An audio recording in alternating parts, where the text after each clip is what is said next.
Есть тайная рана у сердца, она изнывает, любя, о людях и в жизни, и смерти, не знающих, Боже, Тебя. О Боже, дай светлую милость и души людей обнови, чтоб сердце воскресшее билось чудесной силой любви. Пусть голос Твой спящих разбудит желанным призывом Отца, чтоб в духе и в истине люди к Тебе устремляли сердца. Сколько времени, а сколько мне еще надо успеть, придется помощников искать.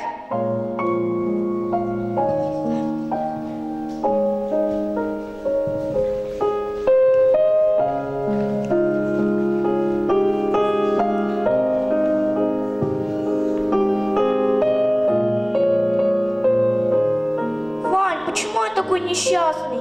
И где вообще это счастье? Почему ты так часто твердишь почему? Почему заболел? Почему хорошо так врагу? Почему в беде никто не поможет? Почему в мире войны идут, и голодные дети страдают, и родители горько пьют, и о детях своих забывают? Почему не наказывает их Бог, если Он существует на свете? Почему? Почему? Почему? Ну, конечно, он существует. Кто существует? Бог, конечно. Откуда ты знаешь, что Бог есть на свете? На вопрос я вопросом отвечу. Почему в душе человек тоска по миру, любви, счастью? Почему каждый человек мечтает о необычной жизни здесь, каждый? Потому что, созданный Богом, ее в раю он вкусил однажды. Тоска человека о счастье – это тоска о рае, о Боге. И значит, если человек ищет счастье, он ищет дорогу к Богу. Но я не знаю дорогу к Богу, но верю, что Бог реален. И я бы поверил, если бы он бы хотя бы на 5 минут вывел совсем на тебя дома.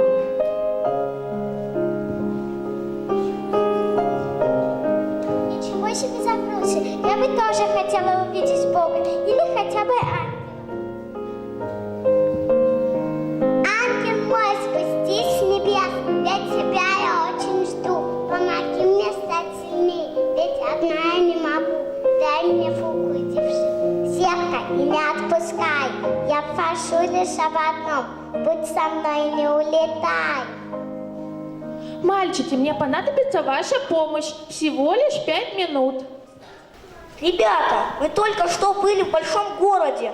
Там был такой магазин, и мы помогали таскать коробки. Там было очень много людей.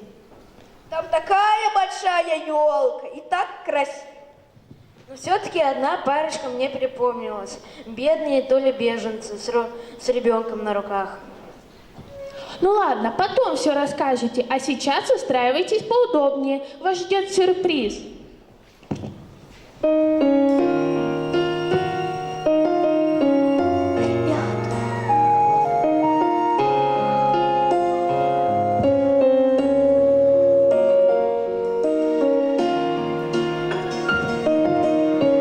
А чего вы удивляетесь? Разве вы не хотели нас увидеть?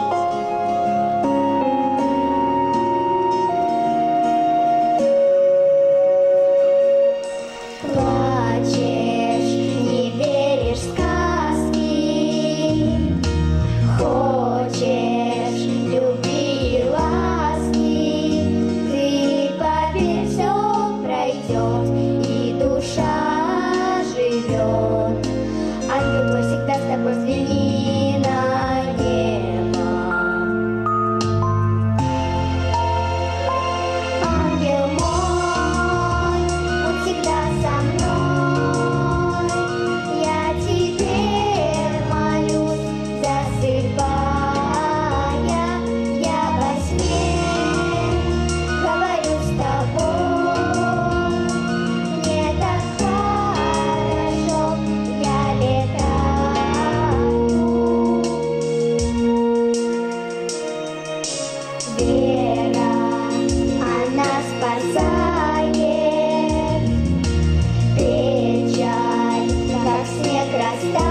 5 минут. Бог нас вывел уже за стены те дома. Я вынужден поверить. Если его нельзя увидеть, то вы можете рассказать о нем. Бог приказал вселенной этой быть, и на земле прекрасно людям жить, в любви и правде, чтобы мир хранить. Но и без наших рассказов вы знаете, что люди так не живут. Один лишь раз человек проявил непослушание к Богу, и это стало великим несчастьем для человека. Любящий Бог знает тоску человека по миру, по счастью, по любви и по раю. Он сам стал человеком, чтобы вы могли найти дорогу к счастью.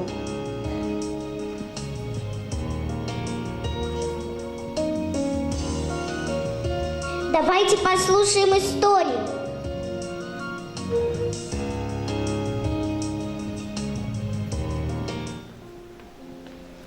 Послан ангел был от Бога в старинный Назарет. В Галилею, придя к Марии, Гавриил ей сказал слова такие.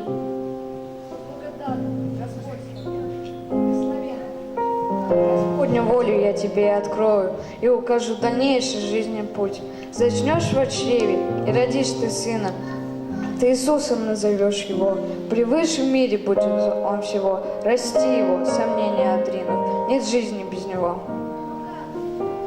Ведь желанный брак и вот дитя. А что же скажут люди? Ведь не бывает так.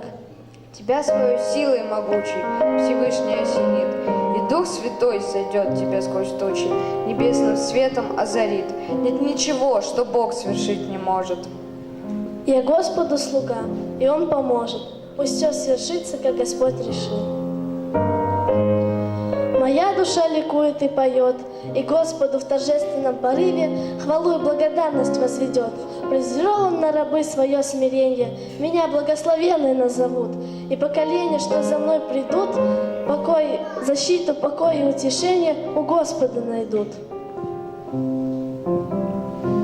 И по великой милости Господней восстанет новый день, живущим в страхе и во тьме холодной. Господь отринет пасмурную сень и путь укажет к солнечному миру.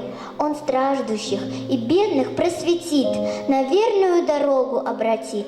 И всех людей, и царственных, и сирых, спасет Он и простит. Уразуметь Бог дал народу спасение его, отпустятся грехи и канут в воду по милости Господней от того, что сам Господь с небес сойдет на землю и выполнит великий свой обет, который дал отцам в начале лет. Раскаяние в грехах Господь приемлет, и воссияет свет. Еще до свадьбы, после обручения Мария зачала. Познал Иосиф ревность и мучения, когда такое она к нему пришла. А был он человек благочестивый, и беззаветно он ее любил, и потому решил. Я оглашать тебя не стану. И миролюбиво Марию отпустил. И вот во сне явился ангел Божий, и так сказал ему. Иосиф, сын Давидов, ты не можешь винить свою невесту потому, что Дух Святой послал дитя Марии, и в жены ты ее не бойся брать. Твоя судьба – беречь и охранять младенца, что родится, и праведную мать, родившимся Иисус даршим. Господень дар таков, учением, деяниями своими, людей своих спасет он от грехов. Когда от сна Иосиф пробудился, он не колеблясь поступил, как повелел в видении Гавриил. Приди и будь моей женою. Хранить тебя я буду, как цветок от зноя. А до рождения сына повеление от кесаря пришло, чтоб все страны еврейское население по роду каждый перепись прошло. Пошли они из Назарета в деревню Вифлеем, чтобы записаться, как приказали всем. В то время срок пришел рожать Марии. В хлеву младенца родила она. Запеленала мальчика родного и уложила в ясли до утра. Светло и ясно в мире стало, и ангел объявил. Христос родился вам, Христос Господь ваш, радость для людей. И весть моя отрадней всех вестей. Спаситель ваш на свете появился. В эту дивную ночь, когда юная мать неземное дитя пеленала, на грешную землю сошла благодать, и пришло новой эры начало. На планету людей, на планету страстей Божий Сын искупление принес, чтобы стать новой жизнью твоей и моей. В бедных яслях родился Христос. Где счастье, теперь я знаю, и вас, друзья, я призываю найти его в любви Христа и сердцем устремиться к небесам. Все счастье там,